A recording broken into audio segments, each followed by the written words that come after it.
Hey everybody, welcome to Round the Twist, episode 255. It's July 6th, 2016. And yeah, it's been a morning. We've hit toddler tantrum time and it's been very interesting. The morning has. They start off as the sweetest little things and then they turn into the twin terrors. So if I'm a little scattered, that's why. So first things first, what I have on my needles. Just one thing again this week. It is the Very Merry Unbirthday birthday socks from my friend Sarah. This is the Zigzagular sock pattern by Susie White. It's available, oh my gosh, really? There it is. There's the front page. No, that's not the front page. Ah, see, I told you. I told you, I'm falling apart. I shouldn't. There we go. Prairie Girl Designs. It's available for free on Ravelry. I love this pattern, especially since it has 3 different sizes, so depending on the thickness of the yarn I can adjust it for what I need. Currently, this pair I'm using Socks That Rock Lightweight in the colorway Mad as a March Hare, and that's from Blue Moon Fiber Arts. The yarn, I will always love Blue Moon. I love how springy, bouncy their yarn is, and so round and puffy, but for me very hard wearing, even though it's 100% superwash merino. So the first sock was done. This was done last week. The left sock. Daisy, really? We're gonna start with the toy shaking already. Come on, bring it here. No, not you. Get the squirrel. Come on. Get the squirrel. And then she's going to wander off with the squirrel. Okay. So the first sock is done. I love how the colorway striped up. It always pulls with a gusseted heel, but oh well. But it stripes. I like how it stripes on the leg and on the foot. So it's got the lovely meandering cable going down it. The second sock, it's not nearly that far, but it's quite a bit further than it was last week. Last week I had the ribbing done, and that was it. This week, while hubby was trying to finish his Blood and Wine expansion on Witcher 3, I managed to get a repeat and a half. Daisy, Daisy, please don't squeak it. Please don't. A repeat and a half done. So I am total for the sock. I have to do 5 repeats. So I'm like a little under a third of the way done. I think I did, one.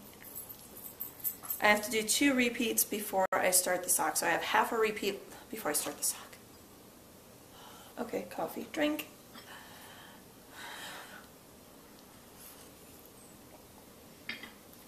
I have half a repeat before I start the heel flap. There we go. So it's coming along. I could feel myself tightening up when I was knitting last night, that last half repeat. Sorry, it sounded like Gabe was waking up.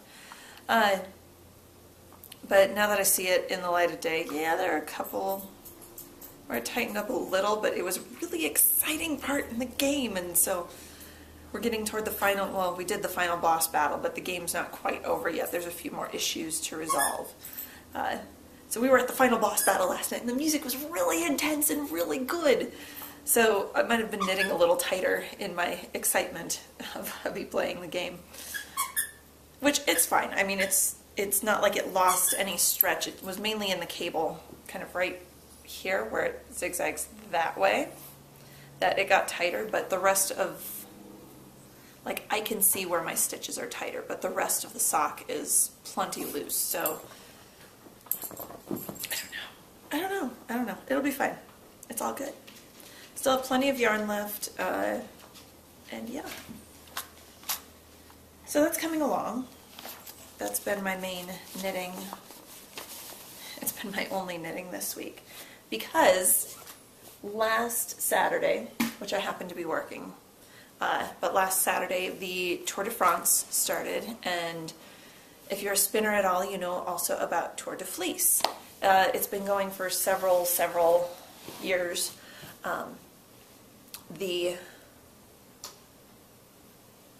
when it first started, again, it's kind of like the Ravelenics Knitting Olympics.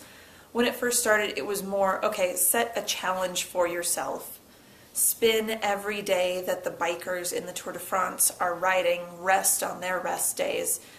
So I kind of look, and I haven't been a great participator in Tour de Fleece over the years, just because of the nature of my job. By the time I'm done with a 12-hour shift, come home, eat dinner, I've usually been awake for about 16 hours, and I'm just ready to collapse and go to bed. I don't even want to pull out the wheel to try to spin.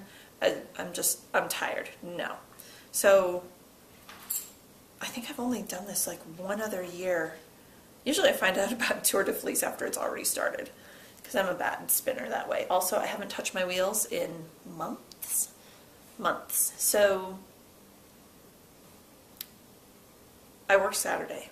I got called off Sunday because of low patient census at work. There were too few patients for the number of nurses we had scheduled, so I got canceled. And then I decided, you know what?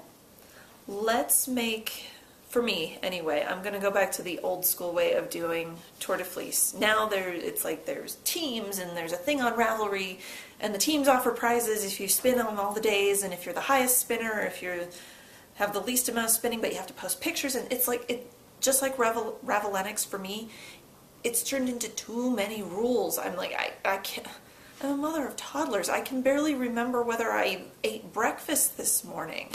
Or if I did, what did I have? I don't know. I can tell you no, I can't. I was going to say I didn't eat breakfast, but maybe I did. See, I don't even remember. And that's only like 5 hours ago. So am I going to remember to take a picture and post it every single day to Ravelry? No. So I'm looking at Tour de Fleece the same way I look at the Knitting Olympics. I don't participate in teams. I don't create a team for the podcast. Some podcasters do, and that's great.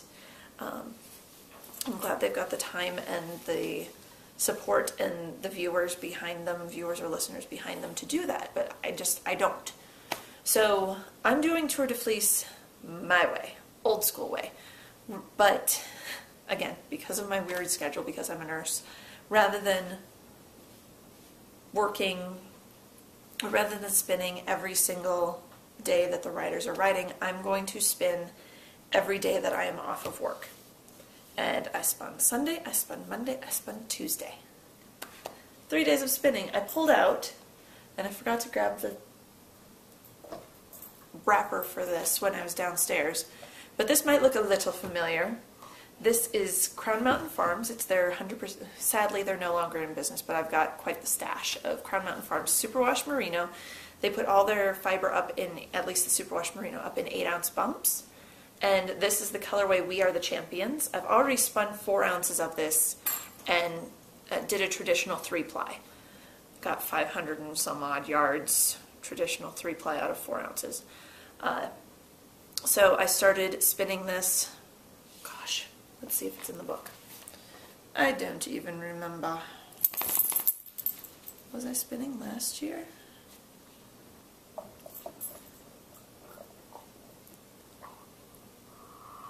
Okay, so my book doesn't go back that far, but March 4th of 2015, so about a year and 3 months ago, I have in here that I just started spinning the singles for the chain ply, which is what I currently have on the wheel and what I am trying to finish.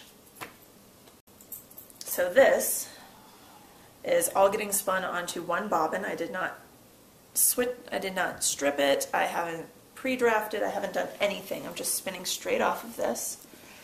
Let me get my bee up here and hopefully I can do this without bumping the table. There we go. And that's what I have so far. So I'm spinning this on my Spinolution bee. Don't ask me what the settings are. I think it's 1 to 29 or 1 to 27, something like that. I don't remember. It's whatever settings I keep it on all the time. And I'm essentially, I'm spinning like a lace weight single. Couldn't even tell you what the wraps per inch are. I'm just spinning. I started like, I have to spin something or have something to watch while I'm spinning that does not force me to look a lot, but I can still look up because it's just spinning, it's not the cross stitch. And I found, I decided to go back and, don't ask me why, this is complete junk TV, but I'm rewatching America's Next Top Model from the beginning, like from season 1. I'm into season 2 already, 3 days. 3 days and I'm into season 2, that tells you what I've been doing. Spinning when the kids nap and watching junk TV. Yeah, don't judge me. Everyone has their guilty pleasure and I don't know why that's mine. There's only so many times I can keep watching The Great British Baking Show, the one season that's on Netflix. Daisy, stop chewing. Oh, Great British Baking Show. The 3rd season, which I think is actually the 6th season in the UK, just started airing in the US on PBS on July 1st, and I'm so excited. Yay! I don't have to try to look for them on YouTube and hopefully try to find something. So, very, very excited about that. I've already watched the first episode 3 times, so yeah, rather than keep repeating it over and over again, I decided to switch to other reality TV. God, that's sad. So the spinning's happening again. Yay! It feels so good to sit and spin, but again, it's taking away. It's another craft that's taking away from my knitting. But what will probably happen, I'll might get this finished by the end of Tour de Fleece. Hopefully get it done, get it chain plied. And then I don't know if I'll go keep spinning every day I'm off work, but I'm going to try to spin at least once a week. Sit down and maybe get back to Millie, get back to something fun. So yeah, there you go. We're back to an old segment, What's on My Wheel? Oh gosh, I should look and see, when did that fall off the radar? I'm kind of scared to look, you guys. March.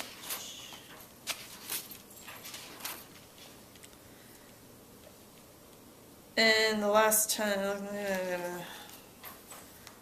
I maybe mentioned it was April 10th, maybe, of last year. Wow, yeah.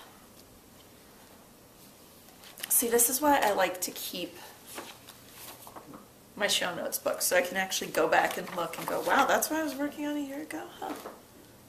Or look back and try to see, yeah,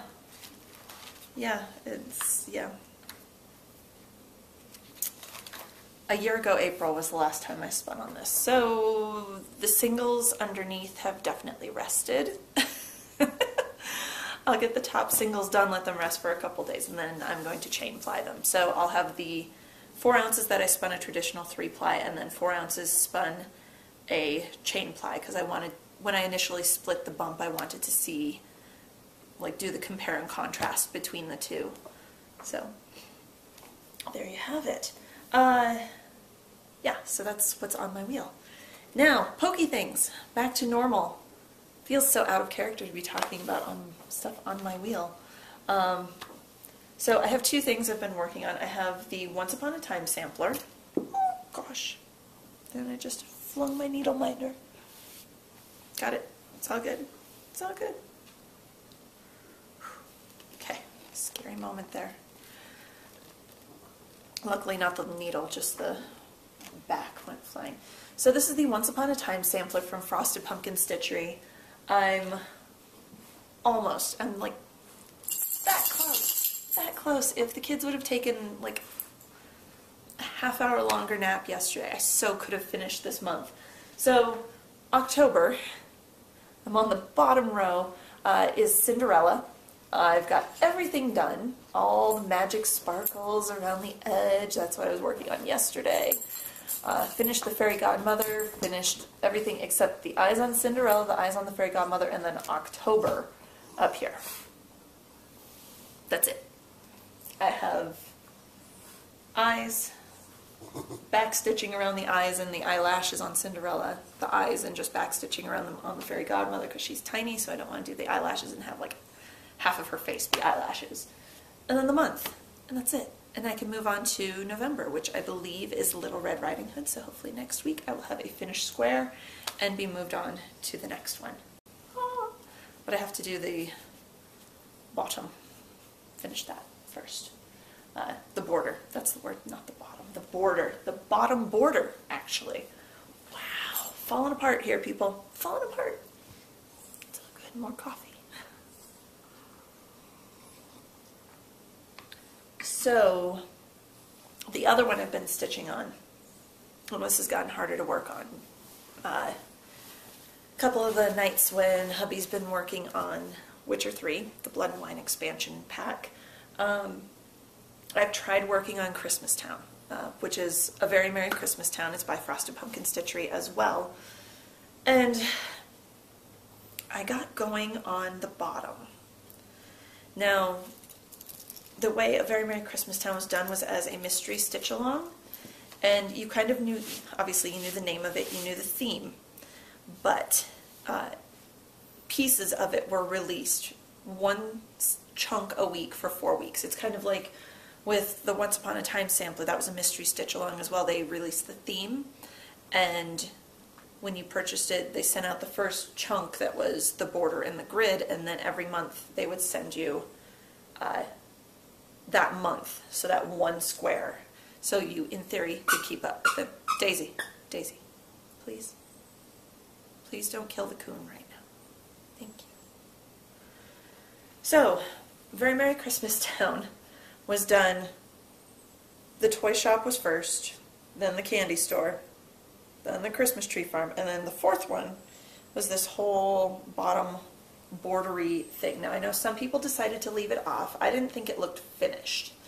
But the bottom, aside from having the name, Christmas Town, which it also goes in conjunction with their Halloween Town sampler stitch along that they did, that is similar. It has like a haunted house and a sweet shop and something else, and I think there might be another winter one. No, the winter one has numbers along the bottom. Never mind. But this has, along the sides, either side, so obviously Christmas Town. So I had the upright of the T done, and all of Christmas done last week. I finished the T, I finished the rest of town, and then I started on all the little bits and bobs. And this is mirrored. Everything that appears on one side, is mirrored the opposite way on the other side. But because I'm working with a 6-inch hoop, I'm doing one side and then I'll switch over to the other. But I managed to finish the little half the pink star, the candy cane, the little lollipop, and then I started in on, there's a big square snowflake that goes right over here, and I've got like a quarter of it done. However, there's so much white, and with this blue being so pale, the fabric is from Picture This Plus, and there is variegation to it. Like holding it up like this, even with it backlit, I can see where there's darker bits of blue and a little bit of purple, and maybe there's... It's harder to see when you're just looking at it. I'm sorry. But this is a hand-dyed piece of Aida, and so down in the basement, what used to be my light for when I recorded that I know I've showed everyone this before, that 3-light stand that you can get for like $10, well, you used to be able to get for $10 from Walmart years ago. It's from when I was in college. I only had 2 lights in it after we moved, and one of the light bulbs burned out. So I'm down to 1 light bulb, and it's kind of hard to see stitching white in the semi-dark on this color fabric. And I know everyone's saying, get a light bulb, get a headlamp, get something, and it's like, oh, no, I just need to get more light bulbs. I just haven't been out yet. I've got a ton of stuff I need to go to the store to get, and it's on the list. So it hasn't been a priority, it just burned out 2 days ago. So that's why the stitching's been slow on Christmas Town. But I'm making progress. There's a possibility it will be done by this Christmas. I don't know if it will be framed, but it will be done. the stitching anyway. It's kind of like my winter sampler. I finished stitching that, but yeah, I don't know if I'm gonna restitch. I might restitch that whole thing. We'll talk about that later because I'm crazy that way. So that's it for Pokey Things. Various and sundry. I don't really have much to tell you. So we're going to go straight to any questions, which if you have anything you want to ask me, head over to the Rav board. The Any Questions thread is sticky at the top of the group, and ask me anything. I'll try to answer it. I'll take a stab anyway. So only going to do one this week from Violet. So her thing it was from about 3 months ago. It was from the beginning of April. Could you wear the hero sweater on the show, pretty please? I am also curious about Snow White, if you still have it. Started going through the old episodes again, all the way from episode 1, and I'm loving it. So Violet, which is her Ravelry name, and she is from Finland. So here we go. It's July 6th. It's 90-some degrees out. Thank goodness for air conditioning. Just for you, I'm gonna put on a sweater. So this would be the Hero sweater. I think it's by Julia Farwell Clay, if I remember right. Sorry. I'm gonna see if I can go back to my projects page on Ravelry and see if I can find it. So this is what I get for not being... Actually, I was prepared. I just wasn't... I should have opened another tab. Yay! Julia Farwell Clay. Huzzah! I found it. So, it is a pay-for pattern on Ravelry. It's $7 for this pattern. This would be my Hero. Now, I did make some changes to it. I didn't care for the ribbing around the bottom. So I did a turned hem, which I'll stand up and show you. So I'm sorry about the movement. The turned hem, you knit on ribbing on a larger gauge needle and then do a turning purl round and then switch to a regular size needle and knit your stockinette, and you turn the hem and you can either sew it up or you can knit two together. I can't remember what I did, but this is Hero. It's done out of, oh goodness, let me go back. I did mine in Dream and Color Classy. The main color, the red, is Pomegranate, and then my 3 contrast colors were Starless Sky. That wasn't Starless Sky. Okay, the purple was Starless Sky, the gray is Gray Tabby, and the teal color is Bermuda Teal. From Dream and Color, it is their Classy, which is their worsted weight superwash. Or no, is it superwash? I think it might just be merino. No, I've knit baby sweaters out. This has got to be superwash merino. So anyway, I did this sweater for myself right after the twins were born. I did a size 42 inch in the chest, and it seems to fit just fine. I do, one thing I need to do, go back where I picked up under the arms. I did not do so hot. There's a larger hole back here. Can you see that? So what I really need to do with this is find some more of the pomegranate and close up those holes under the arms, because I think they look tacky. But you don't see them when I wear them. It just bothers me. It doesn't bother anyone else that I know of. No one said anything to me going, hey, you know, you have a hole in your sweater. So I like wearing this. It's not so heavy. The body really, for me, zoomed quite a bit. It does have decreases and increases. So there is a bit of waist shaping. And then just when you don't have the will to go on anymore, in plain colored stockinette, you finish the body, you get to do the sleeves, and you start from the cuffs, and so you have a teeny bit of color work, and then you work up the sleeves, which seem to take forever, especially with someone with long arms like me. You join them on, and then you get to do all the fun of the color work, which isn't that, it's not super involved. I didn't find it super involved, but it was just enough to keep me interested and keep me going. And I mean, my color work's not the best. Hang on. I'll even turn it inside out so you guys can see the stranding that I did. So, I'm not scared. I know, I could have done a better job, but especially on the longer floats, those 4-stitch floats, you can see where I wove in some of my ends, especially in the back. But the inside's almost as pretty as the outside. I kind of like the stranding. So that's my hero. And then the other one she spoke of is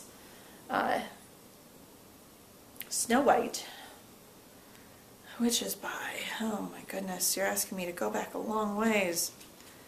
I wore this to my first Rhinebeck, the Rhinebeck where I burned my first county, which is down in the basement in a bag. Did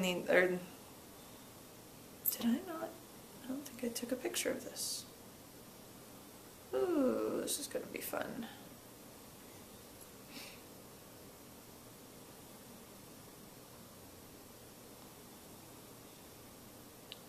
Okay, I had to... Sorry guys, I'm trying to find this so I can give you all the information on it. There it is. So Snow White is designed by Isolde Teague. I did this in Cascade 220, not superwash. And this is not one I can really wear over a t-shirt, but I'll try. Haven't worn this in a long time. It is very body hugging, and let's just say there are a few more lumps and bumps than there used to be after the twins. It is very, very body hugging. Oh my gosh. A lot more body hugging. So it's got a very wide portrait neckline. I think the last time I wore this, and it's going to look weird because it's over a t-shirt. Last time I wore this, I actually had to very surreptitiously pin my bra straps over at the sides of where the neckline is, all the way out here, because otherwise you would see my bra, and I don't really care for people to see my bra. I mean, I like it, but I think if I did it again, I would, obviously, to fit me now, I would definitely need a bigger size, but I'm having a hard time letting it go. Not because I think I'll wear this in public again, but just because it was my first real sweater where it really fit and I had a good try with it. So yes, the Snow White does still exist. It lives on a shelf in my closet, and I keep, there we go, I keep looking back at it and going, I should give that to someone who's smaller than me, than I. Sorry, Mom. I should give that to someone smaller than I, but the thing I liked about it, and you can see this, is the way she designed the cables. The cables just grow, or the cables, the ribs. Ugh. Now I've got something in my eye from pulling that off. The ribs create the bust shaping, so you can kind of see. It's almost like little darts where they grow here, and then brings it back together at the top to definitely shape around the bust. And I enjoyed the knit, but be prepared if you want to knit this. It is a lot of 2x2 rib. So there you go, Violet. I hope you're happy. I don't normally break out wool sweaters in July, but there you go. There's the hero and the Snow White, and that's it. So until next week, everyone, happy knitting.